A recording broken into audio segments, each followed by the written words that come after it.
Alhamdulillah, wassalatu wassalamu ala rasulillah Sayyidina wa maulana Muhammad ibni Abdillah wa ala alihi wa sahbihi wa man tabi'ahu wa mawala.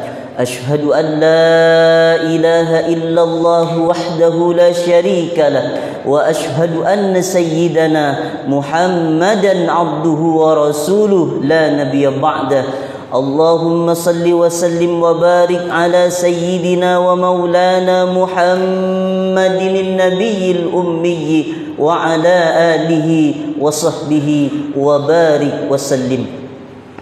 Wa qala ta'ala fil Qur'anil azim wa huwa asdaqul qailin.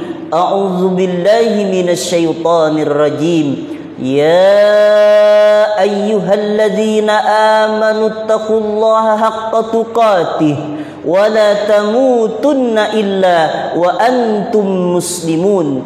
Wa qala ta'ala fi ayatil ukhra ya ayyuhalladzina amanu taqullaha wa qulu qawlan sadida yuslih lakum a'malakum wa yaghfir lakum dhunubakum wa may yuti'illaha wa rasulahu faqad faza fawzan 'azima. Ibadallah, usikum wa nafsi bitaqwallah wa ta'atihi faqad fazal muttaqun.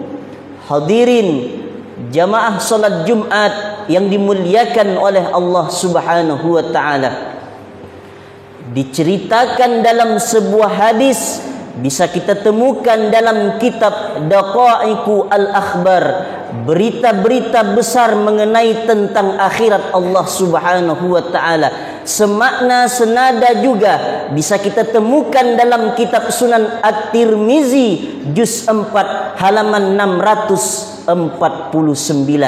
Apa kata Nabi sallallahu alaihi wasallam dalam sebuah hadis? Kubur itu memanggil kita dalam sehari itu khamsa marratin, 5 kali panggilan. Dalam hadis yang lain sab'a marratin, 7 kali panggilan.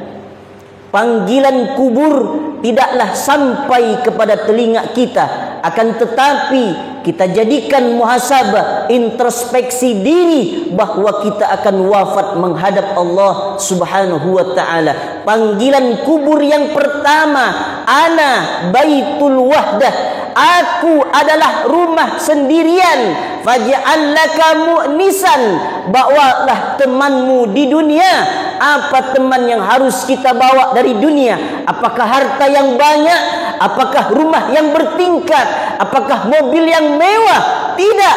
Faj'al laka mu'nisan, teman yang harus kita bawa di dunia biqiraatil Quran, membaca firman Allah, Al-Quran Allah Subhanahu wa ta'ala. Maka beruntunglah di akhir zaman ini orang-orang yang masih sempat lisannya membaca ayat-ayat Allah, berinteraksi dengan firman Allah Subhanahu wa ta'ala. Sibuk di dunia ini mencari teman yang dekat, sibuk di dunia ini mencari teman yang banyak, tapi ketika mati kita, sakaratul maut, tak ada satupun teman yang mendampingi kita di alam barzah Allah Subhanahu wa ta'ala.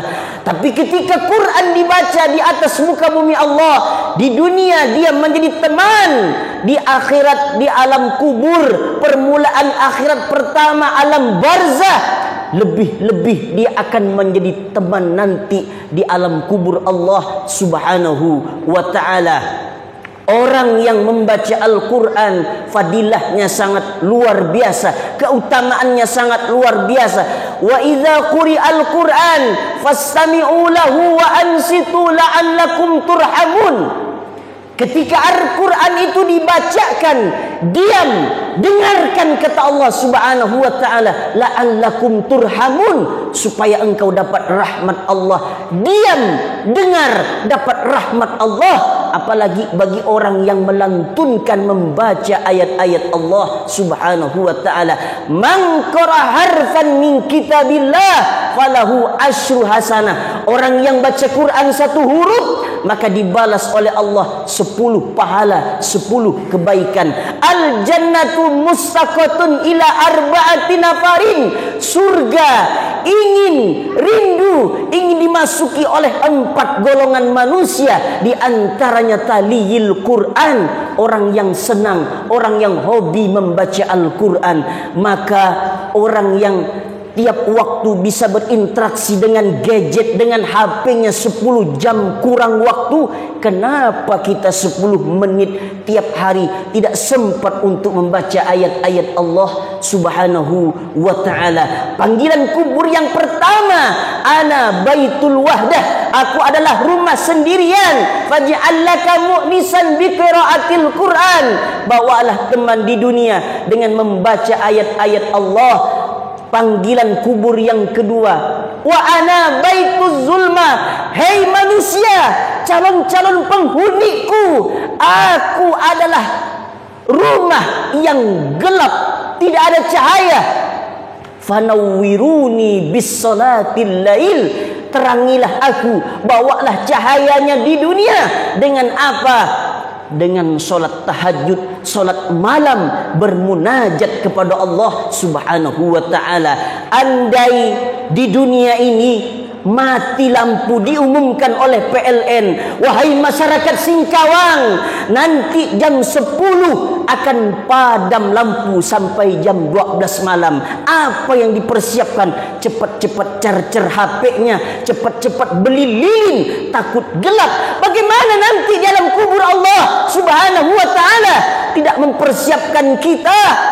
Berapa jam kita sibuk beraktivitas mencari dunia, sementara bangun kita solat tahajud 2 rakaat, tidak sempatkah kita hanya 10 menit, 5 menit saja, tapi menerangi alam kubur Allah Subhanahu wa ta'ala. Wa minal laili fatahajjat bihi nafilatan lak asa ayyab'asaka rabbuka maqaman mahmuda. Dan di sebagian malam kata Allah, bangunlah hai manusia sebagai salat tambahan bagimu, ibadah bagimu. Mudah-mudahan Allah akan menempatkanmu di tempat yang terpuji, makom yang tidak akan pernah diberikan kepada siapapun, untuk bagi orang-orang yang ahli tahajud ketika hidup di atas muka bumi Allah Subhanahu wa ta'ala. Terangi alam kubur dengan salat tahajud.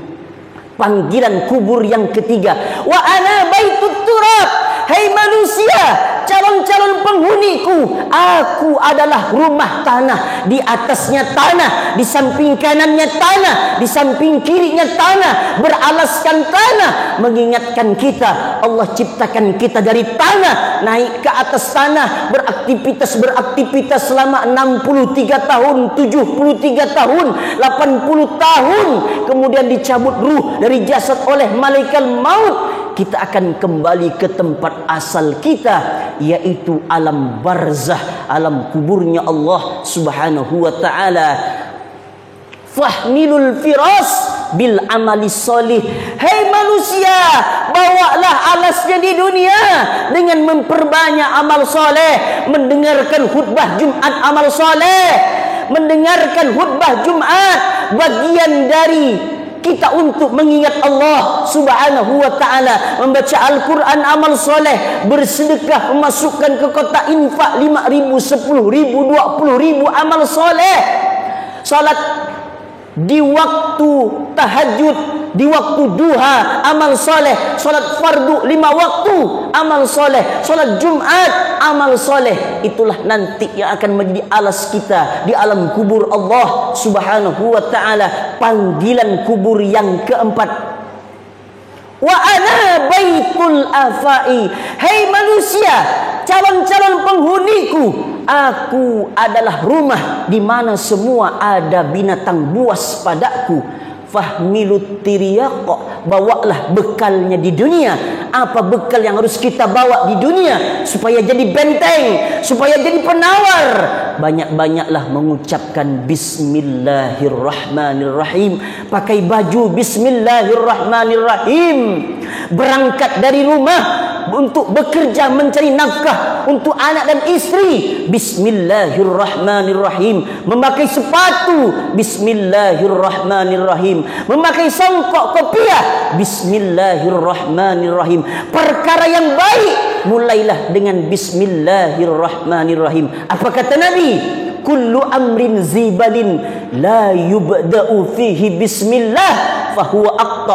Orang-orang yang melaksanakan perkara-perkara yang baik tapi tidak dimulai dengan bismillahirrahmanirrahim, pahalanya terputus di hadapan Allah Subhanahu wa ta'ala. Panggilan kubur yang terakhir, wa ana baitu su'al munkar wa nakir. Hai manusia, calon-calon penghuniku, aku adalah rumah di mana akan ditanya oleh malaikat munkar dan nakir. Dalam riwayat, orang-orang yang takziah mengantarkan kita ke area perkuburan, dikuburkan kita oleh saudara kita. Dalam hadis, 3 langkah orang meninggalkan area perkuburan, datang malaikat munkar dan nakir. Marrabbuka, siapa Tuhanmu? Wa man nabiyuka, siapa nabimu? Wa ma dinuka, apa agamamu? Wa ma imamuka, apa imammu? Wa ma kiblatuka, apa kiblatmu? Man ikhwatuka, siapa saudara-saudaramu? Orang yang akan sanggup menjawab pertanyaan malaikat munkar dan nakir ketika hidup di dunia, memperbanyaklah membaca la ilaha illallah Muhammadur Rasulullah. Baca kalimat zikir ini, Pak.